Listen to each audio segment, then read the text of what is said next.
What is happening, everyone? Today I'm going to talk you through how I got shredded for my holiday to Miami. So first and foremost, I usually like to do a 12-week cut. I like to take it nice and slow and just take my time, increasing my cardio, decreasing my calories nice and slow. But when we booked a holiday, it turned out that I only had 8 weeks rather than 12 weeks. So it's a little bit more intense than it usually would be and a little bit more aggressive, but I'll talk you through it anyway and show you exactly how I got shredded.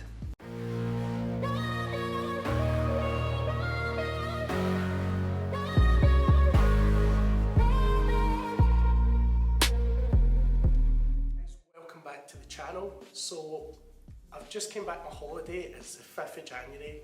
I went on sort of a bulk before I went on holiday, and to be honest with you, I just felt terrible on it. I don't like being bulky anymore. And I think that being in the public eye, I just noticed that I want to be lean all year round. So my goal for 2020 is to be lean all year.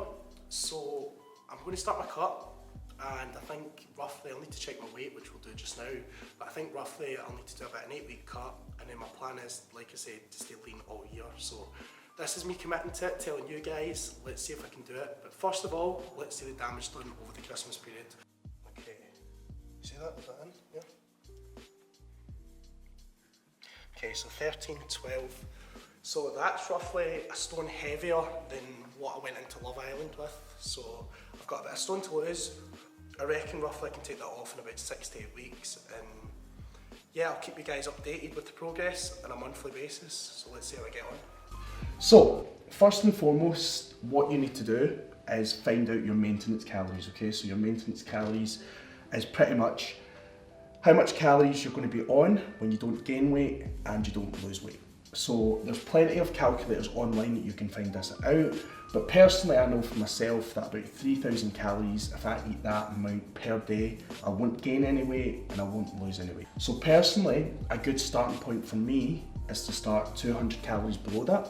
So that's where I made my starting point. So that was 2,800 calories is where I started my diet. So from there, my macro breakdown I like to use is a 40% carbs, 40% protein and 20% fats. The app I tend to use is MyFitnessPal, but also if you are using my personal fitness app, I do have a calorie calculator on that you can use as well.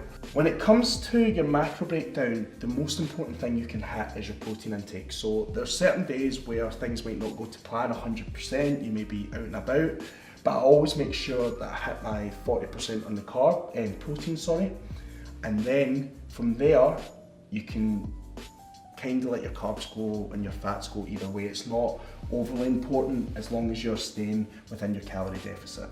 But yeah, I'm pretty anal with it, to be honest. I usually stay within plus or minus 5 grams of each of these macronutrients. With that being said, each week what I tend to do is decrease my calories by 100 calories every single week. So week 1 was 2,800 calories, week 2 was 2,700 calories, and worked my way all down to my final week I finished with 2,000 calories per day, which for myself is super low, and to be honest, lower than I would ever usually go. Usually I finish off my diet about 2,300, but like I said at the start of the video, this diet was a lot more aggressive, and to be honest I just wanted to push that a little bit harder towards the end. But personally I wouldn't like to go that low again unless I was doing something like a competition, which I don't intend on doing anytime soon. So that kind of covers the diet. It's pretty much that simple. It's pretty much working my way down slowly with my calories. The reason I do it nice and slow, about 100 calories a week, is I don't want to lose too much muscle that I've put on while I've been bulking. If I went from 2,800 calories and jumped into 2,000 calories straight away, there's a good chance that I'm going to drop a lot of muscle. Yes, I will lose fat, but I will sacrifice a lot of muscle as well, which isn't the goal here.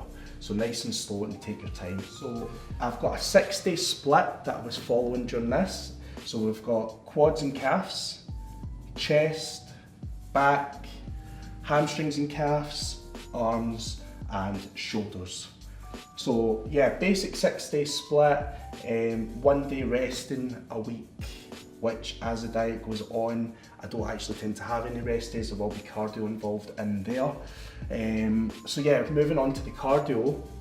In week 1, I've done 5 sessions per week at 20 minutes. Week 2, I added in 1 more session, so it was 6 sessions at 20 minutes.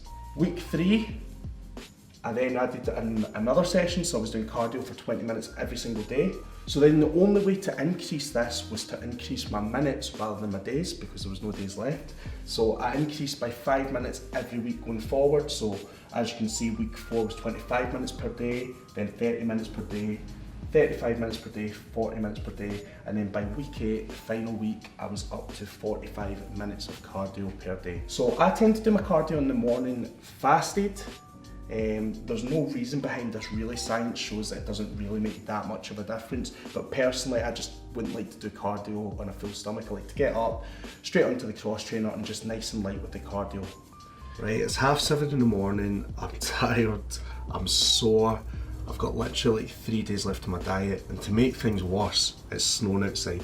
So I've literally got every excuse under the sun not to train today, but yet again, like a madman, I'm going up to the gym because my reasons always outweigh my excuses. So when your reasons for doing something outweigh your excuses, you'll always do it.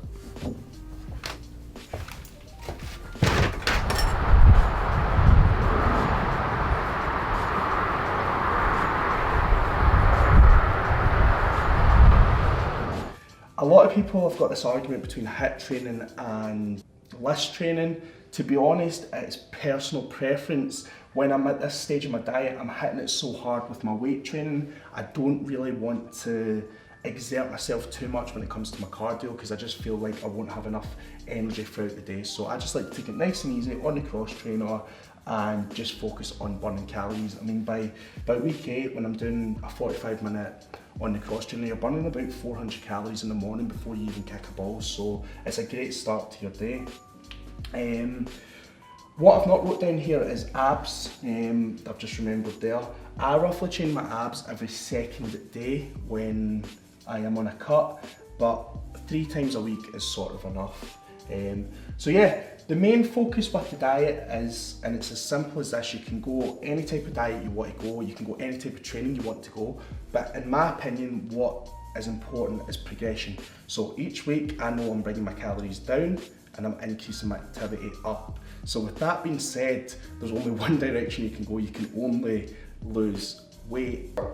So don't get me wrong, I could go into each individual section here and spend 5-10 minutes explaining each one in detail, but I don't need to. It's as simple as that. You're literally going to bring your calories down and increase your activity.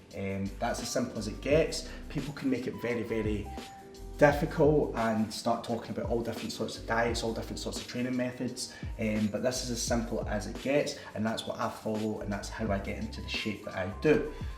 With that being said though, as simple as it looks, it doesn't mean it's easy. Especially when I was starting to get towards sort of week 6 onwards, I was really starting to struggle. You start to get cravings for certain foods. So that's when it's quite important to introduce something what's called a refeed day. Some people have cheat days. I personally don't like to do that. The difference between a cheat day and a refeed day is, on a refeed day, you want to keep your proteins the same, your fats as low as possible, and then you double your carbohydrate intake. So you're still watching what your intake is, but you aren't overdoing it. And what the refeed does is it increases a hormone called your leptin hormone. So your leptin hormone is responsible for, it's like your king fat burning hormone. I want you to imagine it like this hormone that's responsible for fat burning. So when you go on a calorie deficit, what happens is you suppress that hormone. So when you have a tactical refeed day and you double your carbohydrate intake, that stimulates that hormone, and then you're actually in a better fat burning mode the rest of the week going forward. So especially towards this sort of end of the diet, I do like to add in a refeed day roughly about once a week, and that tends to help with the cravings and so forward. Nighttime is always difficult for me. I find that you get sleepwalkers. I'm a sleep eater. When I'm half asleep, that's when I tend to grab food. So I don't actually tend to keep food in my house when I'm dieting. I usually keep it in my mum's house so that I can't grab anything during the night. It's a really bad habit I've got, but that I know that I've got it, so I put everything in place to make sure I don't do it. One thing I've actually been enjoying is having a can of Diet Coke at night as well. I just feel that satisfies my cravings. And also one thing I've found during this diet is being Rice Krispies with whey protein poured into it with a little bit of almond milk. It's unbelievable, it tastes sweet, and it just gets rid of all the cravings. Okay, so take a look at my progression photos. As you can see, week 1, I was carrying a lot more fat. You can't really see my abs at all. A lot more back fat. Arms don't look as defined. Sort of halfway through week 4, then you could see that the abs were starting to come through. A little bit more definition in the arms and back. And then obviously last, you can see a massive difference in week 8 where abs are really showing, looking dry. You can see a lot more veins. And yeah, just ready to hit the beach now. So like I said, I would have liked another 4 weeks on it, but I still feel like, considering the time that I got, I've definitely got in a reasonable enough shape. And once I come back from my holiday, I plan to get straight back on the diet and get into my best shape yet this year. Okay guys, so it's the final weigh-in day. We are 8 weeks down the line and we're going to see how much I weigh. 13.6. Okay, so that is 6 pounds in 8 weeks, which is not that good, to be honest, in terms of weight loss. But if you were just to look in the mirror, I'm happy and delighted with my results. So this is why I do not stand on the scales. Actually, that shows a good sign that I've probably maintained quite a lot of muscle mass and only dropped fat, as you can see around my stomach area. So I'm happy with that, but I know a lot of people watching this video, if that was you, you'd be like 6 pounds in 8 weeks, you wouldn't be happy with it. So remember, you need to go by other measurements other than just the scales, such as obviously a measuring tape. Me personally, I look in the mirror constantly, not because I'm vain, just because that's where I see the progressions. And also, like, within your clothes, I know that I've got trousers that I was wearing in Love Island that I couldn't wear pretty much since Love Island that now fit me again. So that's an indication within itself, okay? So I hope that explains exactly how I got in shape this year. You know the drill. Make sure you like, subscribe, but also make sure you hit the little bell so you get a notification every time that I post a new video. What I'm going to do for my next video, so make sure you tune it in, is a full day of eating. So the last week of my diet, I have vlogged exactly what I'm eating. So yeah, stay tuned for that one. It's going to be a good one. Peace out.